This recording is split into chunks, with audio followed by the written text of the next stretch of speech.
Bienvenue dans cette vidéo.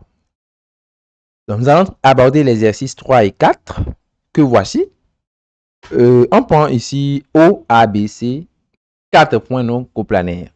On demande de montrer que le vecteur OB vectoriel OC plus OC vectoriel OA plus OA vectoriel OB est perpendiculaire au plan ABC. Donc, OB vectoriel OC, ainsi de suite. Voilà, donc, on va noter U sur vecteur. Donc, commençons par noter U sur vecteur. U égale au vecteur OB vectoriel OC plus OC vectoriel OA plus OA vectoriel OB. Il s'agit de montrer que ce vecteur est orthogonal au plan A, B, C. Pour ce faire, donc, je vous fais une petite remarque. Si on a le plan ABC que voici par exemple, voyez-vous, à quelles conditions un vecteur U est-il normal à ce plan? À quelles conditions le vecteur U est-il normal à ce plan? Au plan ABC. Donc, disons, il y a A à l'intérieur, hein, il y a A ici, peut-être il y a B ici, il y a C de l'autre côté. Montrer que U est normal au plan ABC veut tout simplement dire de montrer que U est normal à deux vecteurs non collinéaires de ce plan. C'est-à-dire, pour montrer que U est normal au plan constitué par ABC, vous allez juste montrer que U est normal par exemple à AB et que U aussi est normal à BC. C'est tout. Si vous arrivez à montrer que U, le vecteur U est normal à la fois à AB et à BC, c'est suffisant. Le tour est joué. Donc, montrer que U est normal au plan ABC revient à faire tout simplement cela. O ici désigne, notons-le, un point quelconque de l'espace. Voilà. Donc, je vais vous montrer par exemple que U est normal à AB. OK? Pour montrer que U est normal à AB, je vais calculer le produit scalaire U scalaire AB et montrer que ce produit scalaire est nul. Je ferai de même avec BC par exemple. Quelqu'un d'autre pourrait prendre AC. Bon, il y a plusieurs choix. Soit vous choisissez AB et BC, soit AB, AC, soit quoi encore? AB, AB, AC, AB, BC. Bon, bref, il y a deux choix parmi trois. Donc, faites le choix qui vous plaît quand même. Donc, ici, je vais commencer par AB. Je vais calculer U scalaire AB alors. U scalaire AB, j'ai écrit que c'est U scalaire. Le vecteur AB, je vais l'écrire comme OB moins OA. Le vecteur AB peut s'écrire comme OB moins OA. Nous sommes d'accord? Tout simplement parce que comme vous avez AB, avec la relation de Charles, ça fait AO plus quoi? OB. Quant à AO, c'est moins OA, donc plus OB. On va dire que je peux commencer par OB et écrire que ça fait OB moins quoi? Moins OA. Donc, c'est ce que nous avons ici. Donc, on va développer cela comme U scalaire OB moins U scalaire OA. U que voici. On fait ceci scalaire OB. Donc, c'est donc égal à l'expression que nous avons ici. On fait le produit scalaire avec OB.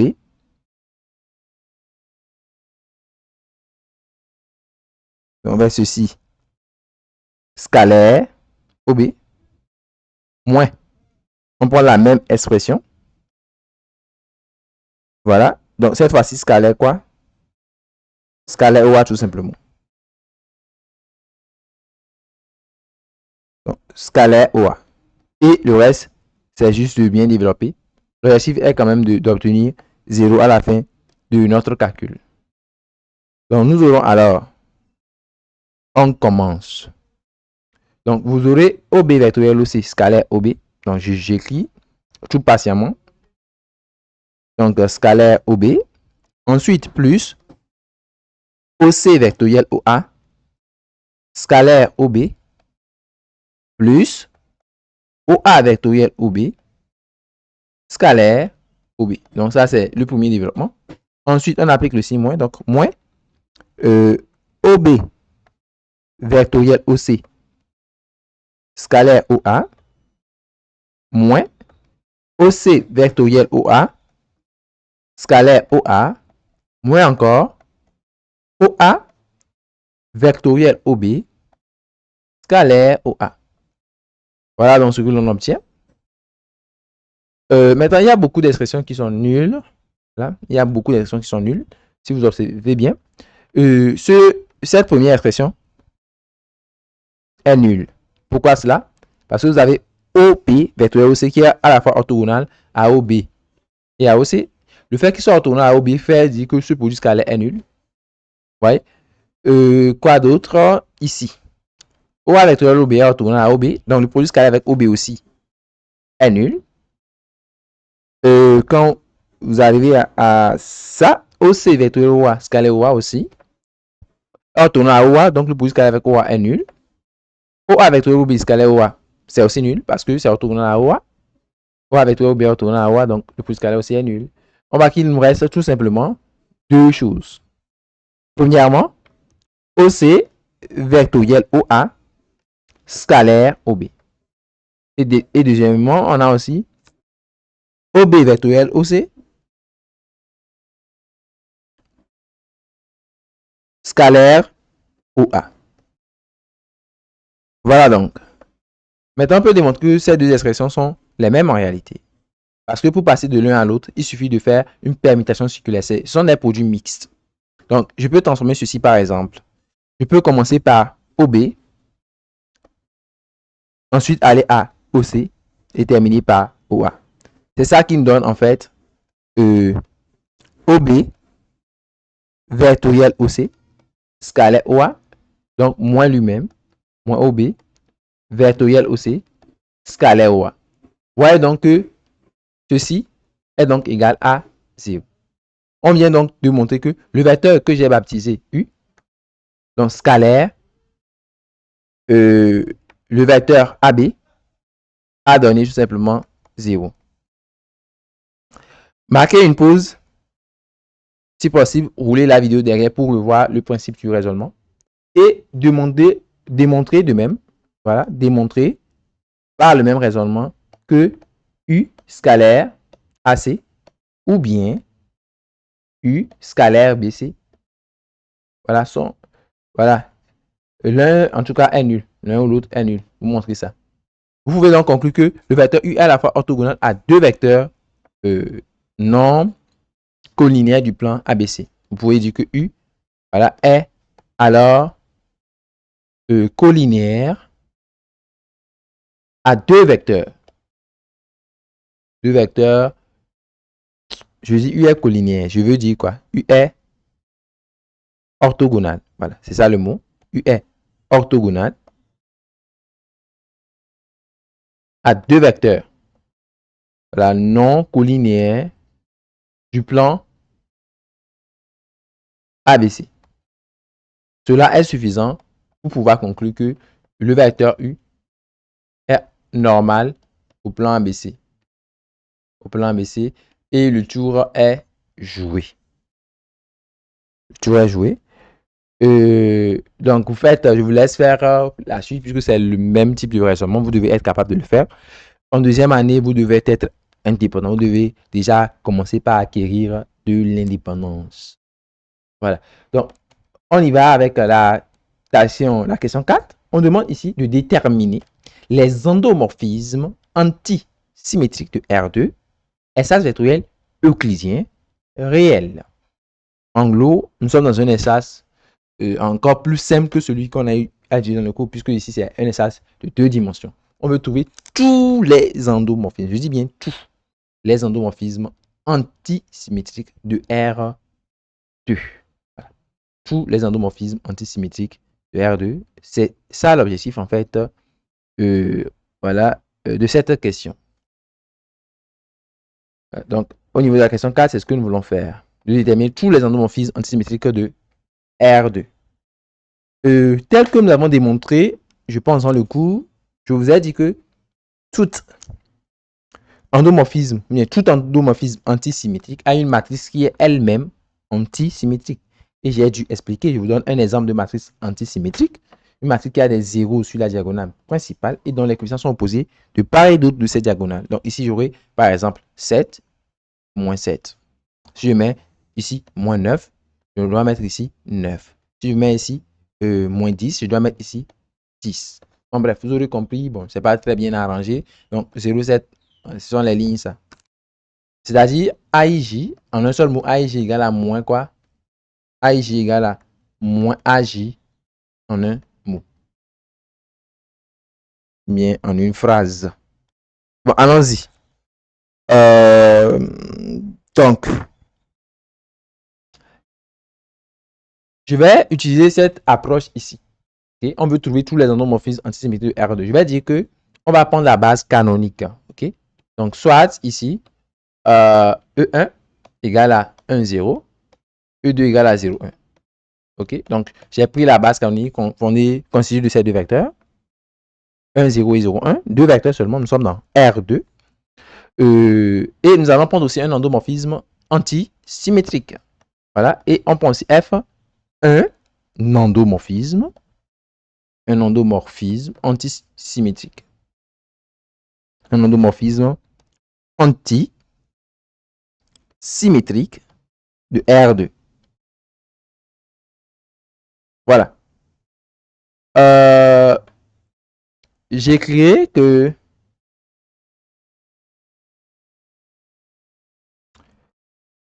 la matrice de cette application est de quelle forme? La matrice de F dans la base canonique, hein, que je note BC ici. La base canonique, donc constituée de E1 et de E2. Donc, elle est de la forme quoi? Donc, telle qu'on l'a appris, elle est antisymétrique, donc elle est de la forme 0, 0. Et ici, je mets quoi? Moins. Je mets A. Normalement, là-bas, il y a quelques coefficients. Il y a le coefficient A1, 2. Donc, cette matrice, elle est de la forme, donc on met ici A1, 2, moins 1, 2. Bon, c'est ce qu'on a eu à démontrer dans le cours. Mais on va le refaire dans ce cas particulier. Parce qu'on dit de déterminer. Donc, si jamais cela vient à l'examen, je vous recommande de ne pas plaquer ça. OK? Voilà. Donc, je mets ça en remarque pour le moment. Donc, on va chercher à établir ça. OK? On va reprendre cela en quelque sorte. Voilà. On va écrire donc que on va poser cette matrice donc de la forme habituelle. Donc, on note donc ceci, matrice de F BC égale à, donc normalement, on met les coefficients A1, 1. C'est après qu'il faut démontrer que A1 est nul. Bon, après, il faut démontrer ces conditions-là. Donc, A1, 1, A1, 2, A2, 1 et A2, 2. On note ça, la matrice de F dans la base canonique. Donc, la base canonique. Donc, automatiquement, la première colonne, c'est F de quoi? C'est F de E1. Et la deuxième colonne, c'est F de E2. Voilà. Donc, je vais vous démontrer par exemple que A11 est nul.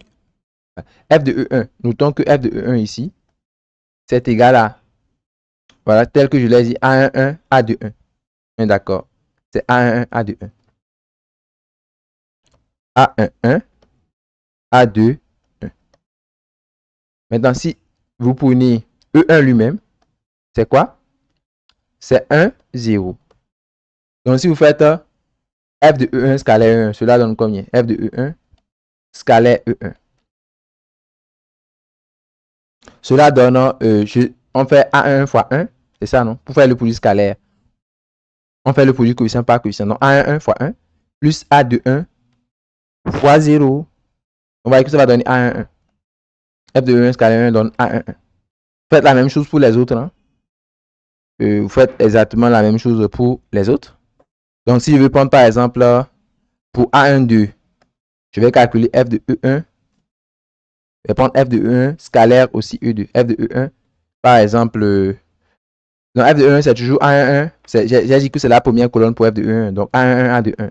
Donc A11 et A21. Donc on va faire cette fois-ci scalaire E2. 2. Donc, E2, c'est le vecteur 0, 1. Donc, si vous faites f de E1 scalaire E2, si vous faites f de E1 scalaire E2, comme ça se fait coefficient par coefficient, vous faites A1 fois 0 plus A de 1 fois 1. Donc, vous voyez que ça donne A2, 1. Voilà. Donc, vous pouvez faire la même chose pour f de E2. Vous faites exactement la même chose pour f de E2. Donc, allons-y ensemble avec f de E2. F de E2, comme je l'avais dit, c'est la deuxième colonne. Donc, c'est celle-ci. Donc, c'est A1, 2, A2, 2, A1, 2, A2, 2. Donc, A1, 2, A2, 2. Donc, si je prends E1, E1, c'est 1, 0. Donc, le produit scalaire ici nous donne f de E2 scalaire E1. Donc, coefficient par coefficient, donc on fait A1, 2 fois 1, A2, 2 fois 0. Ça nous donne A1, 2. Et enfin, on fait f de E2 scalaire E2. Donc, f de E2, je l'avais dit, c'est A1, 2, A2, 2. Maintenant, E1, c'est 1, 0. Donc, le produit scalaire nous donne quoi? F de E2 scalaire E1. Donc, A1, 2 fois 1, A2, 2 fois 0. Donc, ça nous donne A1, 2. Voilà. Maintenant, comme nous savons que F est antisymétrique, on sait que F de I scalaire Y et I scalaire de Y sont opposés. Voilà. F étant antisymétrique, F étant antisymétrique, je peux dire que voilà, quand vous avez F de EI scalaire EJ, c'est opposé à F de EJ scalaire EI, hein, par définition. Donc ici, I varie de 1 à 2, J aussi varie de 1 à 2. On est d'accord. Donc, ici, quand je prends F de EI scalaire EJ, je dis que ça va être l'opposé de F de EJ scalaire EI. Maintenant, vous voyez que à partir de là, remarquez ce qu'on a eu obtenu pour F de EI. Si on veut résumer ce qu'on a obtenu depuis là, F de EI scalaire EJ, ça donne quoi? F de EI scalaire EJ, ça donne AJ. Bon, quoi qu'il en soit, je vais appliquer ma formule. On va donc écrire que, alors, si j'applique ça à F de E1, si je prends I égale à 1 et J égale à 1, je vais obtenir quoi? Je vais obtenir F de E1 scalaire E1. On a calculé F de E1 scalaire E1, on a trouvé A11. On aura A11 égale à, ici aussi on aura F de E1 scalaire E1. Donc on aura A11 égale à moins A11. Ce qui permet d'écrire que A11 est nul. Parce que ça donne 2 A11 qui est nul. Donc A11 est nul. Voilà. Maintenant, vous prenez, ça c'est entre-temps I égale à 1, J égale à 1. On va traiter I égale à 1, J égale à 2 par exemple. Si je prends I égale à 1, J égale à 2, j'ai quoi? F de E1 scalaire E2, on a obtenu quoi pour F de E1 scalaire E2? F de E1 scalaire E2, par exemple, c'était au tout début, c'est ça qui avait donné A de 1. Et F de E2 scalaire 1, ça donne A1, 2. Donc, vous voyez qu'on peut dire que A de 1 égale à quoi? A de 1 égale à moins A1, 2. Si on prend I égale à 1, J égale à 2. Ceci est l'opposé de ceci. Voilà. Donc, A de 1 égale à moins A1, 2. Donc, on peut dire que A de 1 égale à moins A1, 2. Maintenant, on va prendre, si je prends les deux égaux à 2, I égale à 2, J égale à 2, par exemple. J'aurai quoi? I égale à 2, J égale à 2. J'aurai F de E2 scalaire E2, n'est-ce pas? F de E2 scalaire E2 égale à moins F de E2 scalaire E2. Or, F de E2 scalaire E2, il me semble que nous avons calculé et nous avons obtenu quoi? Pour F de E2 scalaire E2, à moins que le calcul n'a pas été fait. Ah bon, ici je devais calculer F de E2 scalaire E2, j'ai fait le même calcul. Donc je mets 0, 1. Donc vous voyez qu'on aura obtenu A de 2. Pour F de E2 scalaire E2. Donc on aura A de 2 égale à moins A de 2, là-bas. A de 2 égale à moins A de 2, ce qui permet d'écrire que A de 2 est nul. Bref, à partir de là, je peux revenir à la matrice de F dans la base canonique et écrire qu'elle est égale à. Donc, j'ai montré que A1 est nul. Donc, à la place de A1, je vais mettre 0. Voilà, A1, 2, je laisse A1, 2. On a montré que A2, 1 est égal à moins A1, 2. Donc, à la place de A2, 1, je vais mettre quoi? moins A1, 2. On a montré que A2, 2 est nul, donc je mets 0 ici. Voilà.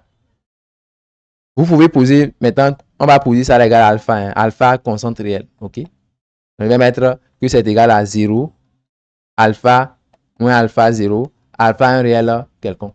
Donc, on a trouvé toutes les matrices. C'est-à-dire, si F est antisymétrique, sa matrice est forcément de cette forme. C'est ça que je viens de démontrer, quoi. C'est ce que j'avais donné et c'est ce que je viens de démontrer, en fait. Voilà, maintenant, à partir de la matrice, vous pouvez écrire l'application linéaire. À partir de la matrice, vous pouvez donner l'application linéaire elle-même qui est derrière, en fait. Pourquoi je dis cela? Parce que si vous prenez un vecteur x quelconque, ok? Soit ici, x, deux composantes x1 et x2. Bon, ou soit si vous voulez pas mettre ces notations-là, nous allons donc faire quoi? Voilà, si on prend u égale à xy, voilà, si on prend u, un élément de R2, voilà, vous pouvez écrire que u s'écrit comme x fois le vecteur 1, 0, plus y fois le vecteur 0, 1, on est d'accord. C'est une décomposition que vous faites depuis très longtemps, comme ceci. Hein. Xy peut s'écrire comme x0 plus 0y. Donc, ce qui fait x fois 1, 0, plus y fois quoi? 0, 1. C'est le premier qui est le vecteur E1 et le second qui est le vecteur E2. Donc, bref, u s'écrit comme xe1 plus ye2. Donc, on va calculer f de u. À partir de là, f de u fait quoi? F de u fait f de ceci. Et comme f est linéaire,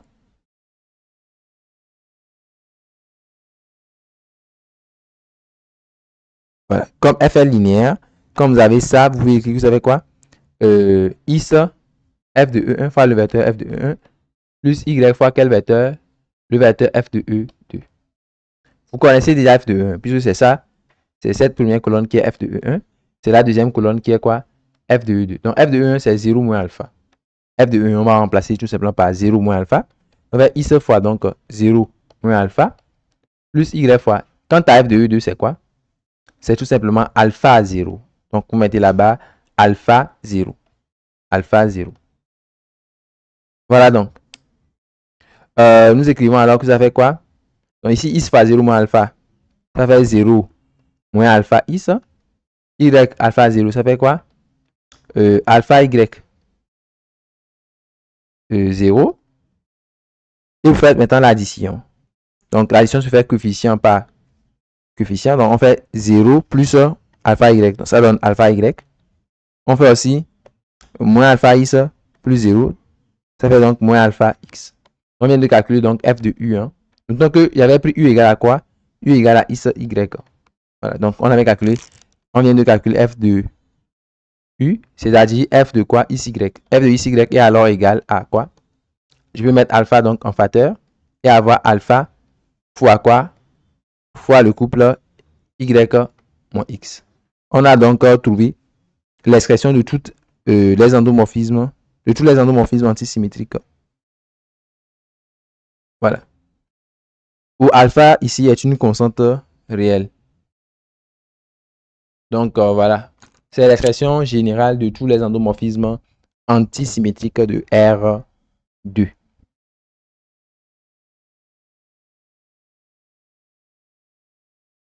On se dit donc à la prochaine.